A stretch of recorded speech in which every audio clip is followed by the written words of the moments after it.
Welcome to the Floor Academy podcast. I'm your host, Kyle Hadeen, owner of Illustrious Hardwoods in Mesa, Arizona. With me this week is Nick Hofmann of Pokuna Tile, and we are going to discuss the future of the flooring industry, the tile industry, the future of trades. Everyone says they're lazy. They don't want to work. They hang out on their phones all day. I got news for you all. That's what was said about us and our generation and the generation before that and that and that and whatever else it was. It was always, there's never anything good to say. And I don't think they're lazy. I think they are a product of their environment, and we're going to get into that. Before we get started, I want to let you know that Floor Academy is here to help you go from owning a job, which is where most contractors are at, to owning an asset, which is where I think business owners should be. You need to have something that's worth more than the tools you've put into it. You should be able to sell a system and a process and move your business forward. It should run without you, or at least you don't have to be there every day. You have a team of people that can accomplish tasks for you, go and do bids, send the guys out, get them on a job, get it done, right? We want to be able to have something that can run while we get to go enjoy time with our family, because let's get real. Most of us started our companies so we would have more time, and sadly, we have less. And it's not where we need to be, folks. So we got to do better. Before we get started, I got a couple of words from Ladecrete, and then I will have Nick introduce himself. For over 65 years, Ladecrete has been a leading manufacturer of products and systems covering tile and stone installation, masonry veneer installation, resinous and decorative floor finishes, concrete construction chemicals, and concrete restoration. They offer an array of low VOC and sustainable products. Their products contribute to LEED certification, exceed commercial and residential VOC requirements, and are backed by the most comprehensive warranties in the industry. For more information on Ladecrete and the products they offer, visit ladecrete.com. Woo! That's a lot. All right, Nick, who are you? What do you do? Why do you do it, sir? My name's Nick Hofmann. My business name is Pokuna Tile. I operate in Louisville, Kentucky. Been doing tile since about 2006 when I turned 18 years old, and tried out some other trades and fell back on that because of a great mentor and some great opportunities. And the rest is history. Now I run my own company and do a lot of subcontracting work and a lot of work for myself, and just trying to keep moving forward from there. Mm-hmm. And how long have you been on your own? 2017, so 5 years full-time by myself. Mm-hmm. Awesome. Congratulations, man. You've put in some effort and work. You're still around and kicking, so good job. All right. This came about, you had made a post. You went to career day with your son. And I did. That's totally cool. Dan Wall came on, who I just interviewed. Go back a couple episodes, folks. Listen to the interview with Dan Wall. It's really good. But it's something that is seriously lacking in finished trades. We don't get exposure, in my opinion. And so when you're a kid driving around, you have nothing better to do than look out the car window. Well, hopefully they're looking out car windows these days, right? But you can see the road construction worker. You can see the guys that are framing houses or putting on shingles or painting them, right? We see these trades that work on the outside of a house. And so kids grow up and they have these imaginations. Like, I remember a career day when I was probably slightly older than your son in kindergarten, and the kid's dad was a roadside construction worker, and he was all about it. He knew every machine, what they did, how to do it right, but he could see it. Who sees people install tile or, some kind of hardwood or laminate, vinyl plank, whatever it's going to be, carpet? You don't see it, so we don't think about it. Our trade is unnoticed, and so you went out and you got an exposure. So how did that day kind of come about? And what was it like? It was actually a really good moment on my personal end too, because it's the first time he's asked me to come and do anything like that. So, that was a great experience too, just having him desire me to come and do something like that and show his friends what I do and that kind of thing. So I just started thinking about how I could put that on for them, and decided that a hands-on approach was a good idea. Mm-hmm. So I brought my pack out with some scrap board and tile pieces and stuff in it, and a little container of mastic, and just, it's hard to talk to 5-year-olds. So they kind of led themselves through Okay. some different groups. Everything went a little different with each group of kids. Some were more attentive, and some were more, hey, grab this, let's not share, that kind of thing. So, Okay. but it was really great. And they seemed to enjoy just getting their hands on it, getting a little dirty. I could see some excitement. Mm-hmm. Yeah. Yeah, I don't think we're going to talk about EJ 171 with 5-year-olds, right? Like, No. we're not going to get into the weeds about it, but can we get them exposed to it? So, I mean, what was it like? They were picking up the trowel, they were troweling it, they were sticking stuff, and I decided them picking up the trowel probably wasn't the safest idea, so I troweled okay, out the board. But I handed them each a tile and taught them how to stick it on there. Showed them a little bit about the patterns that we do and that kind of thing, and showed them how spacers work. mm-hmm. Once we were done sticking it, I put it vertical, and it's like, hey, so this is how it'll look on the wall of your shower when you're done, and pulled all the spacers out, explained the grouting process, and that was really about all the time we had for the groups that were coming through. But they were trying to cater to their attention span, I guess. Yeah, I mean, look, a couple minutes, right? You're not going to get a whole lot of time, and they're going to want to move on to the next thing. But within that, I mean, it sounds like as you said, they were interested and they wanted to participate more. So, were you getting any more questions? Were they curious about the hows and the whys? Not so much that. Most of them were more interested in telling me what their dads do. Which some of them were construction workers. You could tell the kids that their dads were construction workers, that they'd seen some of the stuff before. And mm-hmm. A few kids did ask a couple questions, but nothing real serious. But they seem to enjoy it. I mean, it's very hands-on, artistic kind of work, and Mm-hmm.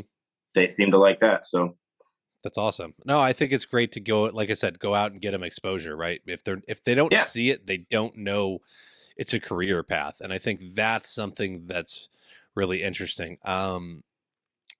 Jim Aaron from the Floor Covering Education Foundation went out and gave a talk at a high school at some point. And that was his big takeaway, was he's up there talking about how the FCEF is putting together this plan to get into trade, like colleges and like not trade schools, but like the VOTech part of community colleges and whatnot. And these high school kids were like, wait, you can be a flooring installer? So that's our fault. We're failing the industry, in my opinion, if kids don't even know it exists.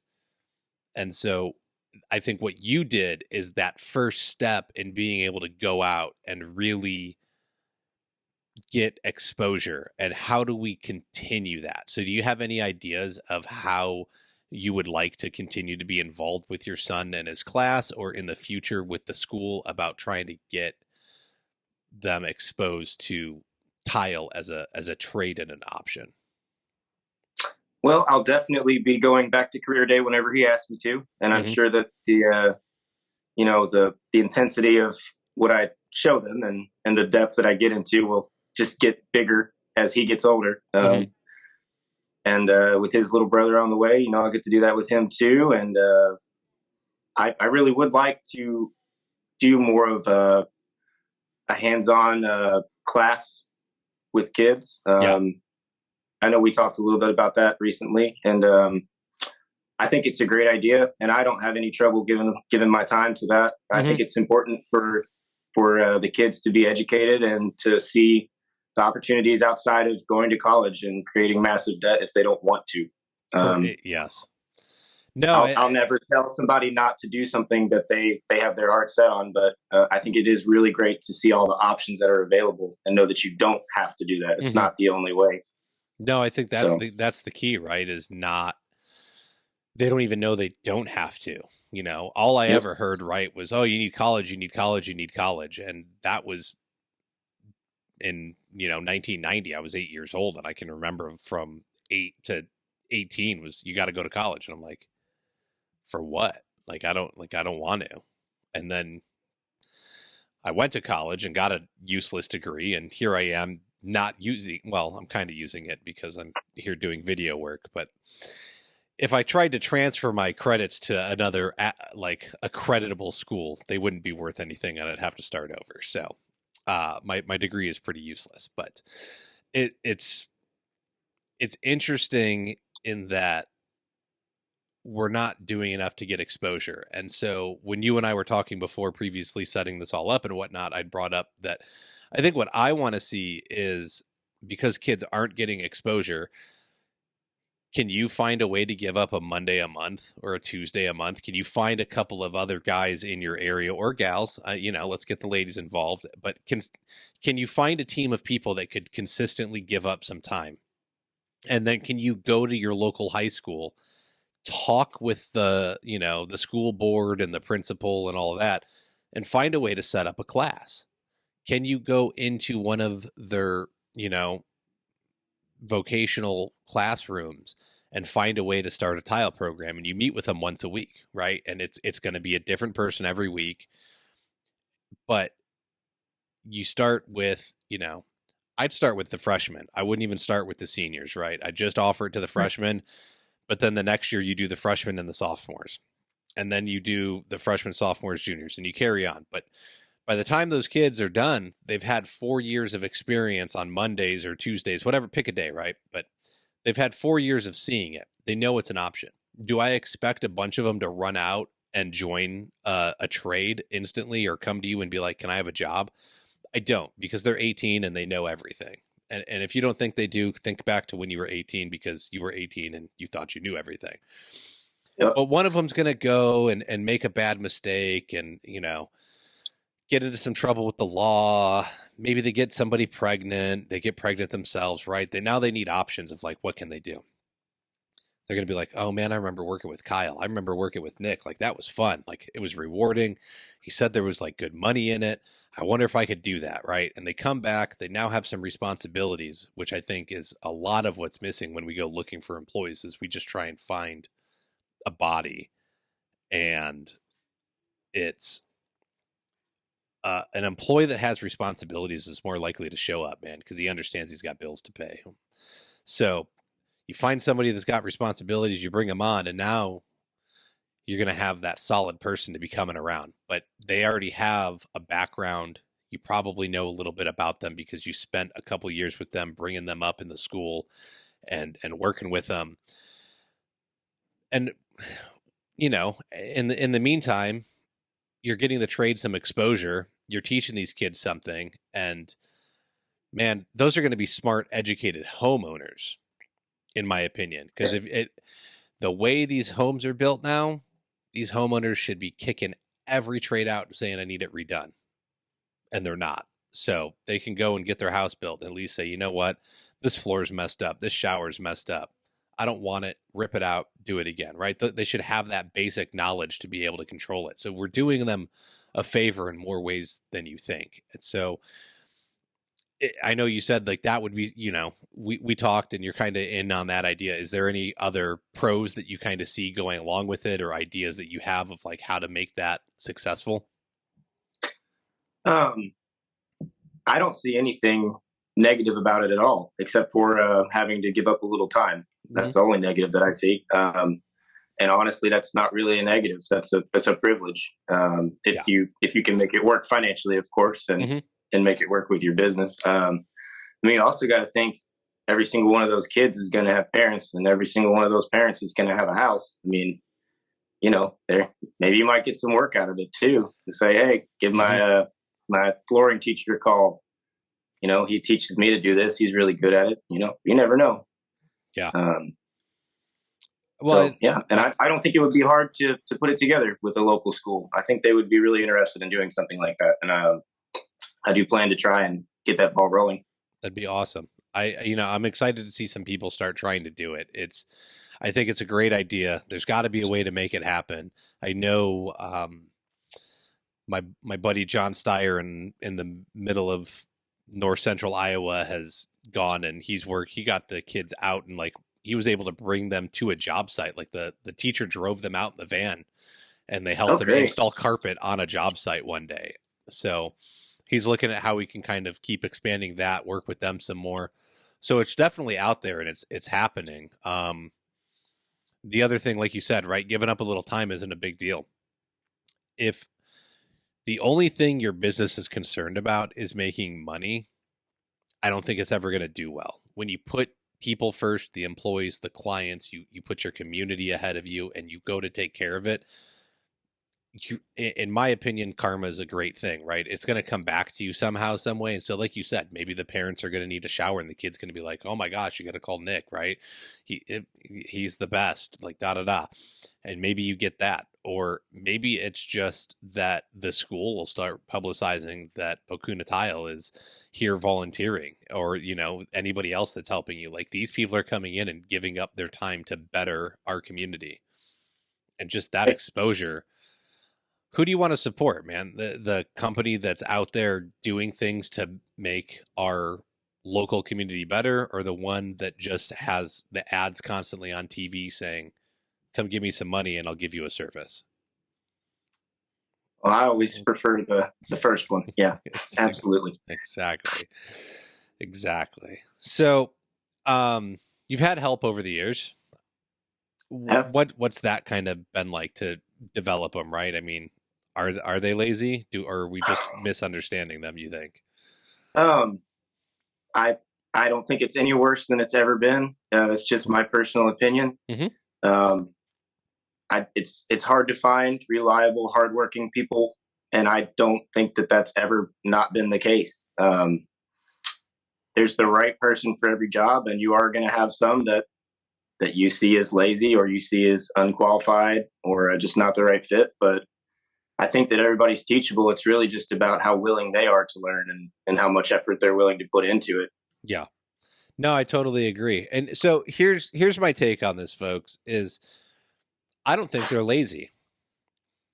I think they're a product of their environment. And so let's look at this, okay? So I turned 40 this year, just, a little over a month ago, and I grew up, and so, let's say by the time I was in like 5th grade, I had to go write my first paper. We didn't have the internet. I had to go to the library.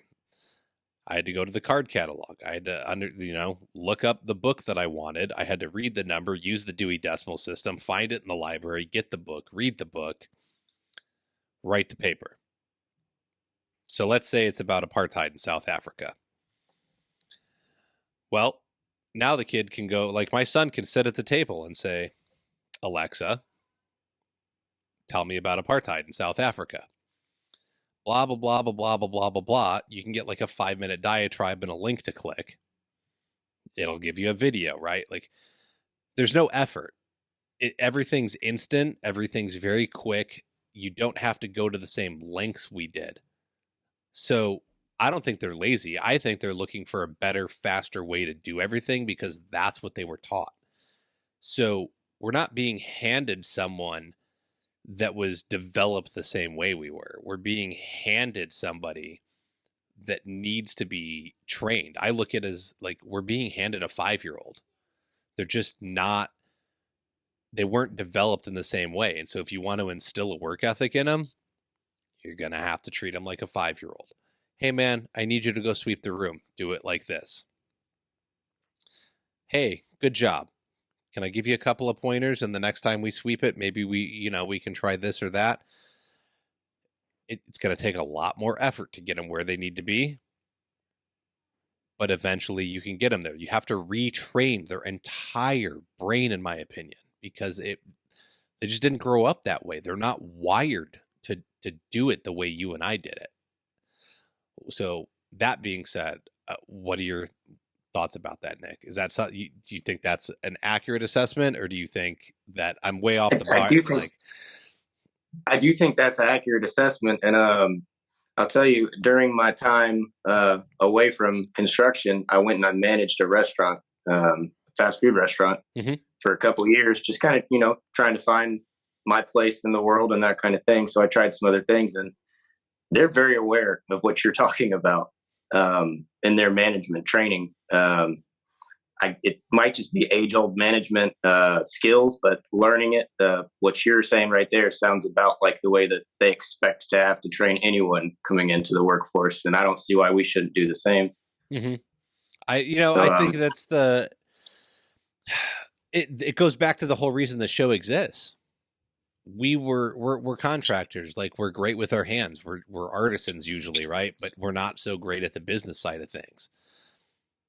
exactly. How are you going to run a business unless you learn how to run a business? Well, these kids, I think they've learned how to run a business because they're watching like Mr. Beast on YouTube, or they're watching um, Ryan's on Ryan's toy review, right? And like Ryan's World, that family makes like $20 million a year.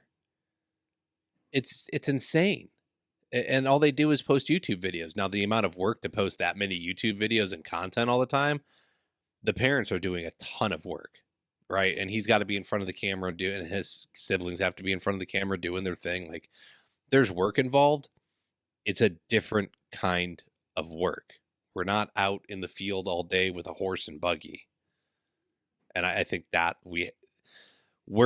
our mentality is horse and buggy days, but that's Right. not where the kids are at. Like, we have to bring them and we have to adapt them to the environment. Right. I think they do a lot better when they get a little more instruction and a little more responsibility. You know, you have to make somebody feel like they're really an important part of your team and not just somebody that shows up to move boxes around and that's just their job, and just sit and watch and wait for your command. You know, they want to be involved and they want to learn in the process. At least the people you want to stick around are going to be that way, in my opinion.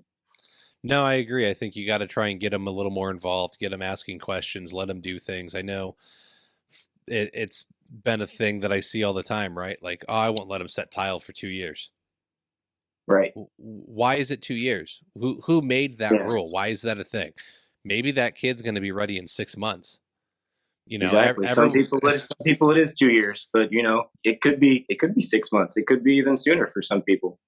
Exactly. Like, you got to judge everybody by their skills, the effort they put forth. I think another key giveaway is, I noticed that like when I looked at me, like, I get really curious about something and I want to know everything I can. And so I was going to work and asking questions all day, but then I'd hop in the van at the end of the day and I'm sitting there asking questions in the van. Like, what about this? What about that? I'm just thirsty for that knowledge. I haven't hired anyone yet that's hopped in the truck at the end of the day and was asking me questions. So I think I'll know when I find the right person, when I have somebody hop in the truck at the end of the day and they won't shut up. And I won't be mad. Like, I'm happy to do it, but I think you need that person that's curious, and you can find out that, you can see it in them. Like, they're hungry to get where they want to be, and they want to learn, and they want to do better. So I think that's one trait that you can look for, is like, how do they apply themselves? How do you find that in the interview process? I'm not quite sure. Maybe that Aaron and I talked about that in the mock interview episode we did. Aaron Albrecht interviewed me and showed like kind of her interview process. And we do talk about finding people that are like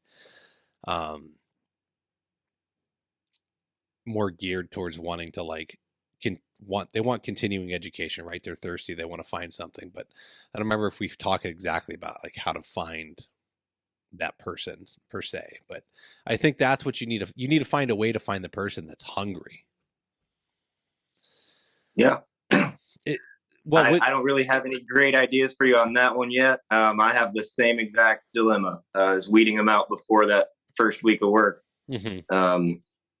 Do you have a formal interview process that you put people through now, or are you doing the standard? I don't. Okay. Oh, well, and I think that's a big problem, is once again, it comes down to, we're contractors and we're owning this job, right? It's, oh, Billy down the street turned 18 and he's lost and like sitting at home all day playing video games. I'll go talk to his mom and see if he wants a job. All right, Billy, get in the truck. We're going to work now. You're a tile installer. What, like, maybe put an ad out there, maybe develop an interview. I think we can't find good help because we're not doing the work to find good help. We just assume we can grab anybody and plug them in. Well, absolutely. That person may not fit the mold of what it's going to take to be a tile installer, a carpet installer, a hardwood installer. You have to find the right person. You're going to have to find the person that fits with you. And I think Right. that's overlooked, right? If you're an angry dude, and there's the other part, like if you're angry, who wants to work with you? No kidding.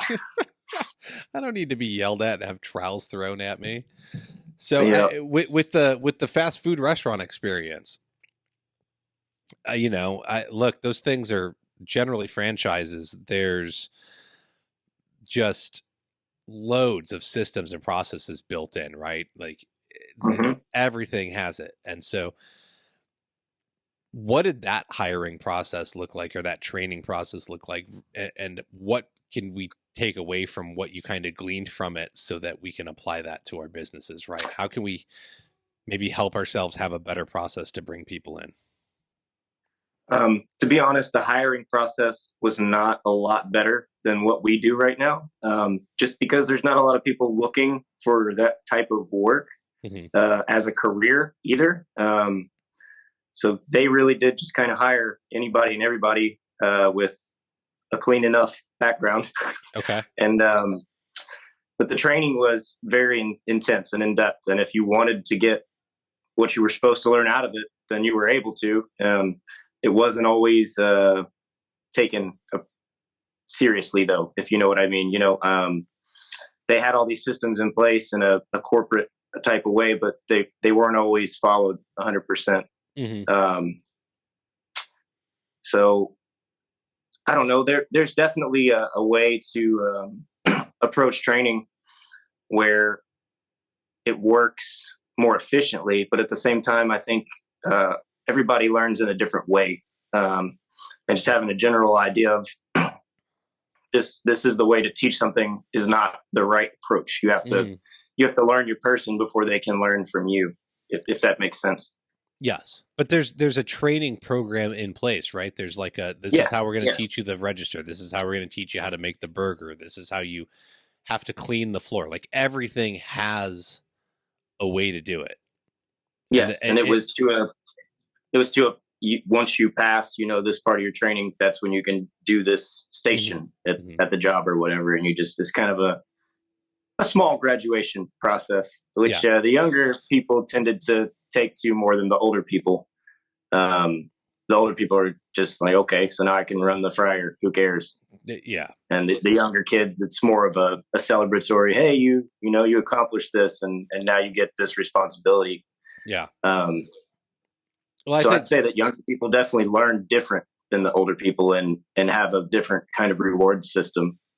I would agree with that. I think we've built, you can look at the like participation trophy culture, and that's kind of what you're doing, right? Like, hey, you learned how to run the fryer. Yay. Like, okay, good. I feel good. Right. But I think that it's not necessarily wrong. Like you learn something, here's a reward. You learn something, here's a reward. Right. But there's a system in place for training, so I can bring anybody in and I can put them in place and say, here's the skill set you need. I don't know many tile contractors or flooring contractors that have a system on how to train somebody. This is what we're doing today. Here's how you do it. Okay, that's great. And I know there's a lot of moving parts, right? But there's no set way we do it this way every time. And I get it. Once again, some days are different. You're going to open up a floor. The subfloor needs to be repaired. Now we're way off track and we're in the weeds with doing a subfloor repair, or the wall's wonky and we have to do it a slightly different way. Like I do think that sometimes in our trade, it's kind of hard to have that strict training plan, but can you come up with a key set of skills that you want this person to learn from the beginning? Can we say that definitely. they need, right? Like, hey man, I need you to be able to sweep a room. I need you to know how to measure and cut a tile accurately. You got to be able to read the tape measure. You have to, for me, like somebody that can lay out plastic without me having to like walk them through how to put the plastic over the concrete before the flooring goes over it. Like that's a huge step. Like if you can fully prep a room so that I can just keep laying flooring, man, you're knocking it out the park for me. It's really like I can get way more late in a day if I don't have to worry about any of the prep work. And so what can we come up with to make things consistent so they can keep moving forward and they can feel good and that they're learning something? Is there a way that we can give them the same task days in a row as opposed to, well, this 5 minutes I need this 10 minutes I need this half an hour I need this. Every day it's different, and then you wonder why 3 months in they're like, I didn't know that's how we use that drill. It's because they've touched it once in 3 months. Like, can you find a way to let them do the task more often? Because like you said, right, they're not allowed to use the fryer until they pass that fryer class, but then I'm sure you will put them on the fryer and that's what they're going to do for a week or two. Like, you don't get to move up until you pass, but now, like, show me you're really truly efficient, and then you're ready for more. And I think in the, like I said, like, I get how our operations kind of work, but sometimes it is going to be better to just tell a guy like, okay, sit here, ask questions. Or maybe you put them on the NTCA website. Like, they got a ton of videos and whatnot that you can get them into, right? You sign up as a member, get that the apprentice program stuff going. Here, man, I don't have anything for the next 20 minutes. Go watch an NTCA video, and I'll get back to you. But I think that's something that's really, really lacking. Is like there's when you look at a lot of big corporations, there's regimented training programs. And most small contractors we are willy-nilly and this, that, the other thing. Right. A big part of the problem too is that, we learn from guys like ourselves. And there is nothing standard set in place aside from that, NTCA book we call the Tile Bible.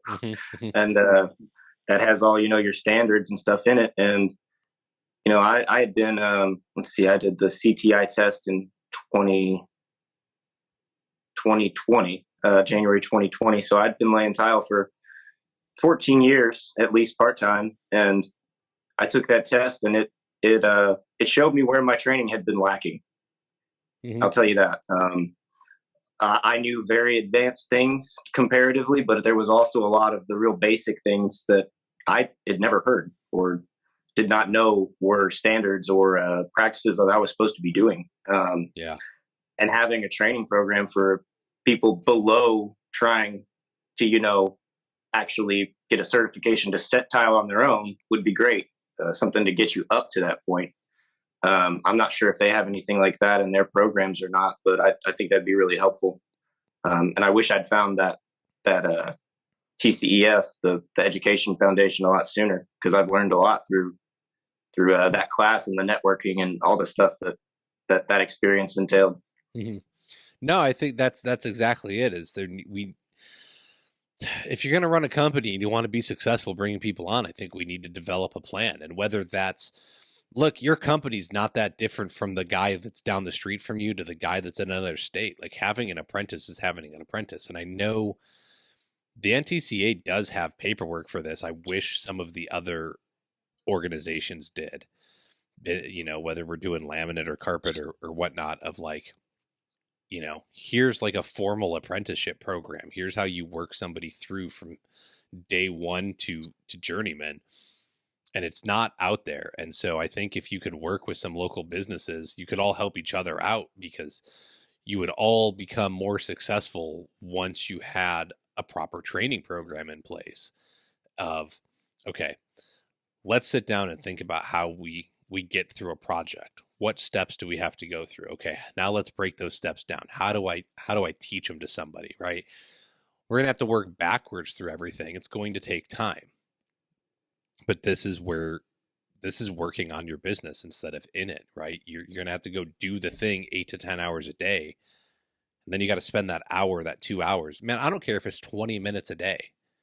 Even 20 minutes a day, if you can break down a task, one task a day, and you break it down for the next 3 months, you're going to develop a training program. If that thing can make you more successful, which I bet you it will, you will start crushing the competition, because you can lay it out. You can tell somebody, like, this is what is expected of you. Whereas if you're just showing up every day and you don't know how to get to the next raise, the next point in your education of like knowing that you're actually doing this thing right, how do I work for you and feel successful? It's just mundane and boring, and that's why you all have helpers. All right? I don't want a helper. I want an apprentice. I want someone that's working towards something.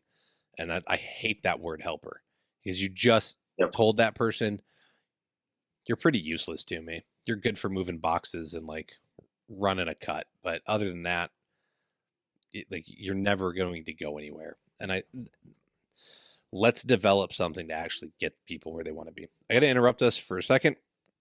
We'll come back. We'll keep this going. So it's time to make your plans to travel to Las Vegas with me to hit the show floor at the International Surface event.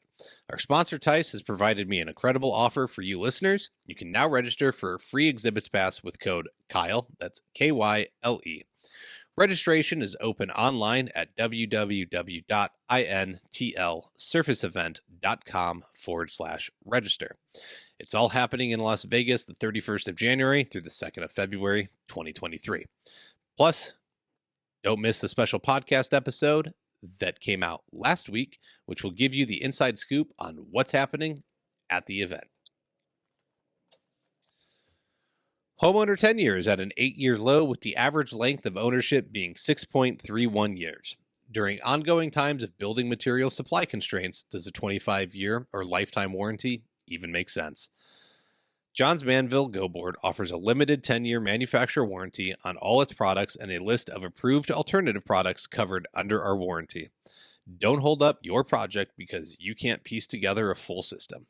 Visit www.jm.com/GoBoard for more information.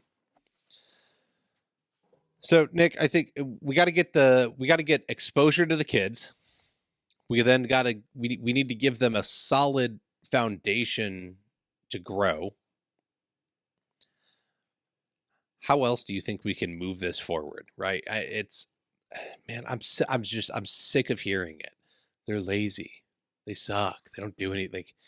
What do you think are some ideas that you have or see just from your experience? And you have a young kid, and if he's anything like mine, he's like he doesn't really have a whole lot of interest in what I'm doing. No, not at all. So, I think that age old thing of like you were born the carpenter's son and you're going to be a carpenter and your kid's going to be a carpenter I think those days are long gone. I mean, heck, you used to be able to. Your dad used to have to pay the brick maker for you to go apprentice under him if that wasn't the family trade. Like, you paid to learn a trade. And obviously I'm talking thousands of years ago, but how far have we fallen? I think that talks a lot about our environment and how we go about things, and that it's not even respected to like, we got to pay our help to come and learn when we're giving them a lifelong skill that can take care of them forever. Right. I think the first thing is we need to get rid of the stigma that construction work has in general, which seems to be you've failed and you've fallen to this. Mm-hmm. You didn't reach your dreams of what you thought you would do if you went to college, or you didn't make it doing whatever else you tried, and now this is where you can go.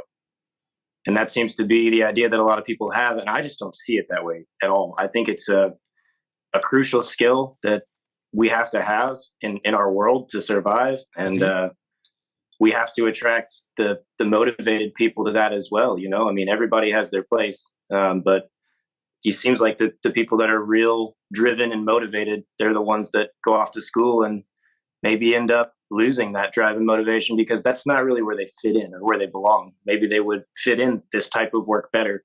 Yeah. And that drive and that motivation can be used here, and they'd be wildly more successful doing this type of work.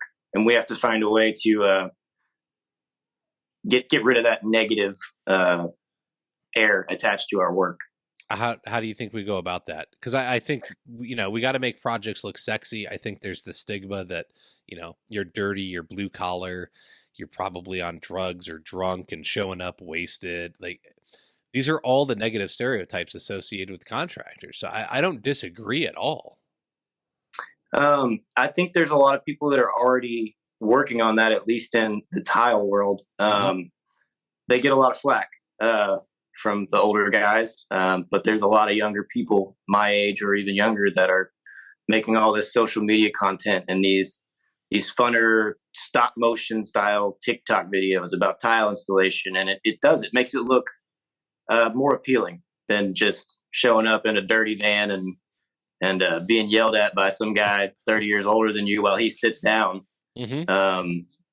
So I think that's a good way, and I think that getting into the schools like we're talking about, and presenting ourselves well, making it fun, having some humor with it, and just introducing them to that in an environment outside of we're showing up at a job site. Yeah. More in a training, just educational mindset. I think that would go a long way. I agree. I don't remember which hardwood magazine it was, but they came out with their like yearly interview statistics. So the average age of a hardwood installer, according to them, was 51 years old. I guarantee you that carpet and tile are not much different, if not worse. So making it look sexy, bringing it out, putting it in front of the kids on TikTok and Facebook and Instagram, I'm 100% with you there. However, if the average age is 51, give it another 10 years. How many of these guys and gals will be able to continue doing it past 61? So if all of the retailers are already hurting to find installers to work for them, there's supply and demand. So if the supply continues to dwindle, demand goes up, which means rates go up. My concern is, look, this trade can already be very lucrative if you can do it well and you understand how to market your company and position yourself as a leader in your area. How much more will that happen as demand continues to rise? But then the other part of this becomes, how do we keep building houses? If we're already struggling to keep up with demand for housing, what happens when nobody can do it? Well, unfortunately, I think the people that aren't qualified are going to start stepping in and filling some of those vacancies, which is really bad for everyone. Exactly. And that's why, look, I love everybody that listens to this show. I thank you. I appreciate it. I'm not worried about fixing the people that are that 51-year-old age average. To be honest, they're on their way out. Could they help us fix the problem with bringing in new people? Yes. Who I'm really concerned about is I want to make sure the people coming into the industry are able to get this message and this training message, and we have a different mindset of what it takes to be a part of this flooring, tile, stone industry, what it takes to be a part of the construction industry. We need to learn how to run a proper business. We need to understand our trade. We need to get continuing education. We need to take care of our community, not just within the trade itself, but the community we live in where our business is based, right? And if we can get people successfully doing that, I think that the trades will be looked upon favorably again. People will be showing up to estimates on time. They're going to deliver a high quality product. And so instead of allowing it to get so out of control to where everyone's going to be able to step into this lucrative business and it's going to get, the hacks are really going to come out of the woodwork at that point. I think we need to look at how do we set ourselves up for success over the next 10 to 20 years and protect who we allow into the industry so that everyone's not able to just hop into it and do whatever they want. That's what scares me, is exactly what you said is, oh, well, it went from, look, if you're making $100,000 a year as an owner operator at this point, like that's pretty good pay. I think in 10 years, you could be making $250,000 as an owner operator as a one-man show, just because I think it's going to get really crazy out there with what you could charge because no one's going to be able to do it. So people are going to be forced to pay. But at that point, who's not going to want to do it? Right. Everyone's going to want to, like, that's a lot of money. So I think there's got to be something put in place to just, nope, we are the gatekeepers. But if you're in and you can truly have a passion and you love this and you can show that you care about people, we'll give you the keys to the kingdom. Right. All right. I do think that some kind of certification or just basic proof of knowledge and integrity is important. I don't know how we do that, but I do think it's something that we need to find a way to do. There's too many people out there doing low quality work and knowing that they're doing low quality work, and very little ways to actually recover as the person on the other end of that. Oh, I don't even know if they know they're doing low quality work, to be honest. I think a lot of them do. But yeah, you're right. Maybe some don't. But. And it's look, I know the states can't take on this problem. Okay, I know that, like, in Arizona, you have to get a flooring license, you have to get an electrical license, a general contractor's, a plumbing, like pretty much everything has a license. There's no hands-on skill test. They're just not set up for it. They never will be. Yep. And I don't think that it's up to CFI or NWFA or FCEF and CTEF and NTCA. Like, I don't think it's up to them. Whose trade is it? Who does it every day? It's not those organizations. We're the ones on the front lines. It's up to us. Like, if we want to protect our trade and we want to make it better, stop bitching about it. What are you doing? Yeah. Like, I think that's what it comes down to, is what are you doing to better your trade? I think, you need to stop bitching about it, and you need to get up off your butt and you need to go put in the work to make it better. Yep. So I had a really great mentor when I was younger that brought me into this, and I still do work for him constantly. And he showed me what it is to take on an apprentice, like you said, instead of just a helper, and how to spot the people that really want to move forward, and to recognize the people that are just there to help you clean up and pack tools around. Yeah. And at the same time, there is no shame in having those people around. They're just not going to be the future of your company. But they can help you, get through your day-to-day tasks. And there's nothing wrong with that. I mean, those people need a temporary work solution, and they're helping you with the stuff you don't want to do. So you just kind of have to separate those people. And having a mentor is very important, I think. Finding the person that's willing to invest their time into you, and just learning from that. I mean, learn how to be a leader during that process too. Well, and I think the great point here is you're like, look, I had a great mentor when I first started, but you admitted, like, okay, I kind of learned some stuff. I decided that I wanted to go look at other avenues. I left. But because you had such a great experience, now look where you're at. You came back. Right. And now you're committed. It always stuck with me for 4 or 5 years when I was out trying out other trades and that stuff. And I just always circled back to it. I love how artistic it is, and it just drew me in.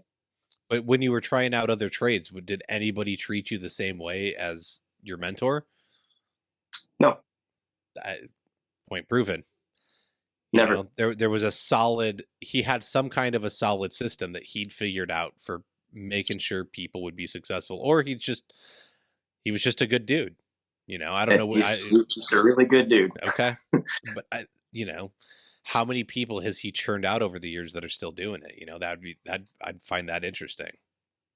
I don't know. I'll have to talk to him about that. I'm sure there's several.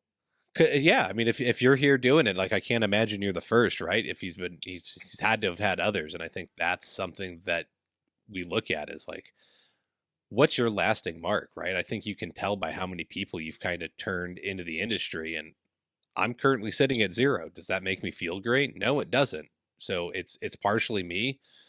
It's partially, and it's a lot. Well, it's all me, because I don't have a good system for identifying quality people to bring in yet.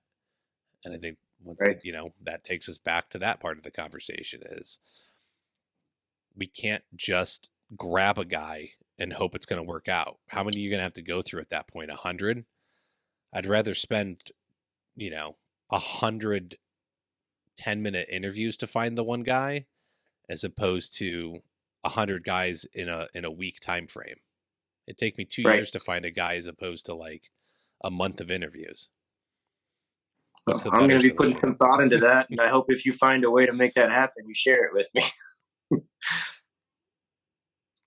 Yeah, I think it's not just man, if I had the quick solution I would, but I think it's going to be people coming together. Like I think this Yeah. discussion is something that needs to be had in the online groups. I don't think it is being had enough of like how do we identify quality people? How do we develop an actual training program? How do we move our businesses forward and find a way to let people do things without us micromanaging them? Because there's another problem, right? Is when you have that helper, you're micromanaging them. It's not getting you anywhere. If that person can't fall in line and learn the system of how you go about a project and like see the patterns and start falling in routine with you, that's probably not going to be a good fit because you're not able to just start syncing with each other and flowing through a project. When you have to constantly tell somebody what needs to be done, they don't understand what's happening. Right.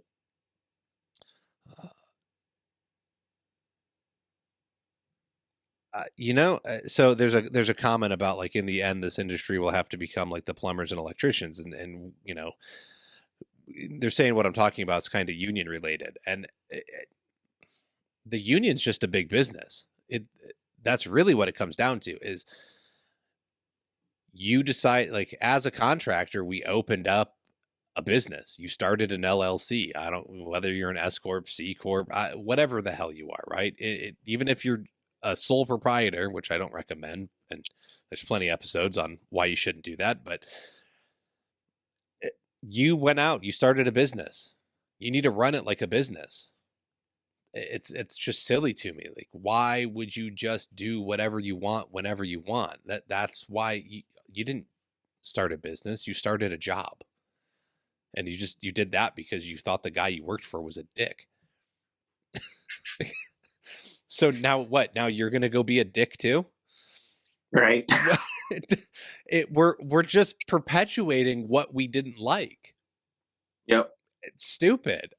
So yeah, there needs to be some kind of change, and I think the steps you took, right, going and doing a career day, and I think it's really cool. Your son asked you, and you were stoked on that. It made you feel really good, and trying to find a way to be involved with the community and show off what we do, making sure we show up to clients' houses, right? Changing that the public perception, because go interview 100 random homeowners and see what they have to say about their experience with contractors, and I bet you it's not positive. Yep. Do you get that when you go to projects? Oh, you're the only one that showed up. You're the only one that called me back. You're the only one that sent a bid.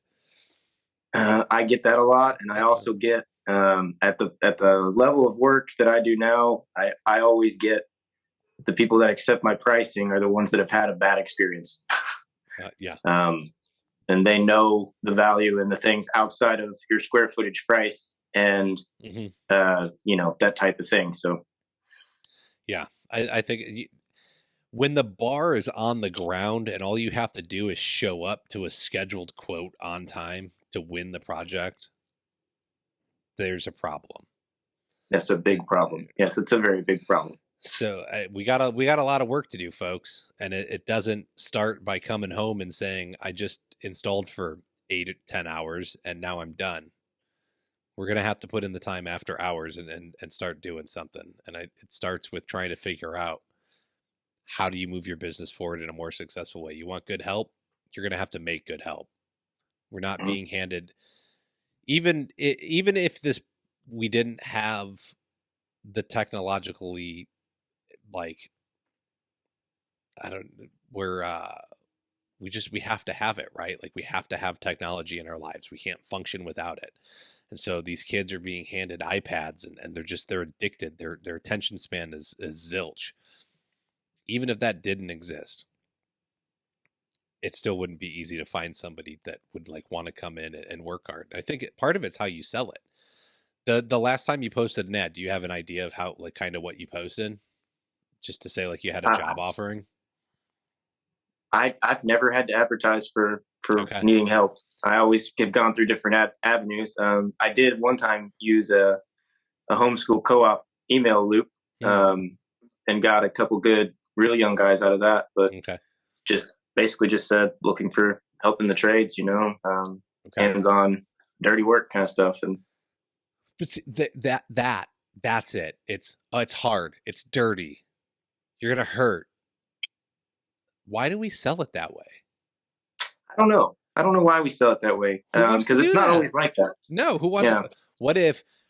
Okay, so for me, like, it's all about instant gratification. That's what these kids are after. Well, I ripped the carpet out of someone's house that's been pissed on by dogs and cats for 2 years, and they're thanking me, right? I get the subfloor cleaned up. They're thanking me. I start laying the floor. They're thanking me. I install the baseboards. They're thanking me. Instant gratification throughout entire project. Change somebody's life by changing their home. Like, sell how beautiful it is. Sell the sexiness of what we do. People bring us into our homes. We create masterpieces in them. And you're telling somebody that what is going to come into this industry, it's hard, it's gross, you'll sweat, you'll hurt, it's dirty. Wow. Oh, please sign me up. I don't get it. Like, why are we doing Right. that? I don't know. I don't know. I don't either. It's absurd. Like, it doesn't make any sense when there's so many better points to sell on that are way more rewarding, and they're all true. How many, like, you install a really nice shower in somebody's home that could be there for 20 years. That's a selling point.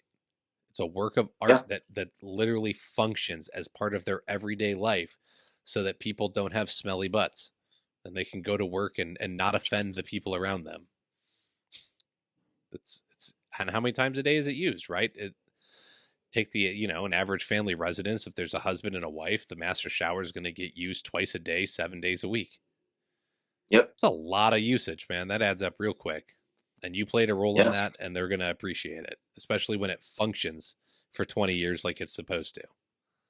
Right. Man, Absolutely. I I don't know how we don't sell the sexiness of it, folks. I think that's the key, right? And then Right. what's this? So a homeschool co-op. This I got to know about. So my son's homeschooled, but we don't do any of, like, it's just online. So we don't have, like, a co-op group. He doesn't meet up with any other families or anything, but I've heard Okay. about him. So how did that work for you? How'd you find kids that were of age to, like, come and work for you? Well, I was homeschooled growing up, and my mom had a master's in teaching, and she was very involved in the community and homeschooling and stuff. And there's several in my town. There's several different groups of homeschoolers that they kind of combine forces. There's somebody that's been a math teacher, somebody that's been a history teacher in the past, and they just kind of take turns teaching the classes, and the kids come, maybe once a week and do all these classes, but they all communicate by email. So there's all these email chains for these different homeschool co-op groups. And those kids seem to, I don't know why, but they seem to be more willing to just jump right into trade work than your average public school kid. I guess they just don't have it drilled in their head, for their entire education that they're going to go off to college. Mm-hmm. Or that's the only way to be successful, because a lot of the homeschool parents are also in this type of work and Mm-hmm. these types of things. So my mom actually helped me get in touch with that loop and post the job offer there at one point. And we did get a really good young guy, and he didn't stay with our particular trade, but he did stay in trades. He's now an electrician. But that was his first foot in the door into doing anything like that. And, I see that as a win still, bringing somebody in and changing their mind on just construction world and that type of work as a whole, and them finding their place. I think that's awesome. No, I agree. I think that's great. That folks find something to do, because you're not wrong. I know that like colleges have done studies and they're way more interested in kids that were homeschooled than kids coming out of traditional public schools, because they generally are more successful in the academic environment. And I almost wonder if it's because they had a little bit more freedom of how to get their work done, as opposed to the regimented ways that the public schools are operated. And so Yeah, you almost have to learn that work ethic of it's it's up to you. Like, is my son great at it at 13? No, he's 13, right? But at the end of the day, it's this is where you have to get to today. You need to get to this point, and then he's on his own. He's right. got to get through all of the content and do it, whether it takes him. And he knows if he busts his butt, he can be done with school in 3 hours. And there's days it'll take him 12, because it's just a battle, and he whines and I don't want to do it and this sucks. And dude, shut up and get it done. You were done in 3 hours yesterday. Why is today taking you 12? Like, it doesn't make sense to me, but I think it's a it's a learned skill of suck it up, get it done, and get it out of the way. But Yep. they're a little more Self-discipline for motivated. sure. Yeah. Of course. So I wonder if I bet you that's a factor, or at least I would think. Interesting. So yeah, go. I think that's a great idea. Go reach out and find some homeschooling groups in your area. You know, you can probably search Facebook, just Google it, and something's probably got to be able to come up. Talk to your neighbors. You'll find something, I'm sure. Awesome. Anything we didn't hit on that you think we need to talk about? No, I think we covered everything, that I thought we should really talk about as far as the, bringing some different light to the trade. Okay. Awesome. If anybody wants to reach out to you, Nick, where can they find you and your company? My company's on Facebook, Pokuna Tile, Pokuna Tile. I haven't really built a legitimate website at this point. Just haven't grown to that point yet to really need to bring in too much more attention. But I do plan to expand in the future. Hopefully find some of these guys, these mythical guys that we're talking about, to come in and start leading some crews for me so I can expand my business and, continue to make a living off that reputation. So yeah, I'm with you. You got to go find some unicorns. No Instagram, no TikTok. No, not at this point. Okay. Right on. Hey, good for you. Stay off your phone and get more work done. You're probably way more productive than I am. Yeah. Pregnant fiance and a kid at home is difficult as well, to have time for those types of things. Yes, it is. Not I don't have that, but I get it. I remember just having the kids run around and their daily activities as they get older, and there's more and more and more. So well, awesome. Thank you for joining me. I very much appreciate it. Folks, that's going to do it for us this week. You can check out more at flooracademypod.com. Check out the Facebook group. You can email me or episode ideas to flooracademypodcast@gmail.com. Help support the show, patreon.com/flooracademy. Make sure you subscribe, leave a review on your favorite listening app. I'd very much appreciate that. And if you want to get crazy on the website, you can go check out the shop. Get a hoodie, a t-shirt, a beanie, a hat. We got some cool merch over there, and that helps me out a little bit. So until next week, learn while you earn.